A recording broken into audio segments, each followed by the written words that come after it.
March পেরিয়ে April চলে আসলো, ঢাকা প্রিমিয়ার লিগ শুরুর কোনো পরিকল্পনা নেই। বিসিবি নির্বাচন কেন্দ্রিক ক্লাব এবং বোর্ডের ক্ষমতার দ্বন্দ্বের বলি ক্রিকেটাররা। ঢাকা প্রিমিয়ার লিগের অনিশ্চয়তায় মানসিকভাবে বিপর্যস্ত অনেক ক্রিকেটার। উদ্বিগ্ন কোয়াব চিঠি দিয়েছে বিসিবি সভাপতিকে। ঢালাইয়ে দৃঢ়তা, নির্মাণে নিশ্চয়তা। প্রিমিয়ার সিমেন্ট, ঢালাইয়ের রাজা।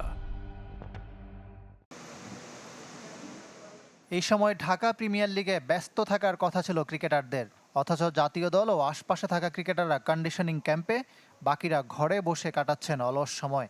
জানেন না কবে মাঠে গড়াবে ঢাকা লিগ। সামাজিক যোগাযোগ মাধ্যমে অসহায়ত্ব ফুটে উঠেছে ক্রিকেটারদের লেখায়। জাকির আলী, জাকির হাসান, রনি তালুকদাররা মনে করিয়ে দিয়েছেন গত বছরও এই সময় ঢাকা লিগ মাঠে ছিল। কোচ রাজিন সালের আকুতি, পাটা আর পোতার মাঝখানে খেলোয়াড়রা যাতে ভর্তা না হয়ে যায়। ক্রিকেটারদের সংগঠন কোয়াব চিঠি দিয়েছে বিসিবি সভাপতিকে। ডিপিএল নিয়ে বোর্ডের দৃশ্যমান পরিকল্পনা না দেখে হতাশ।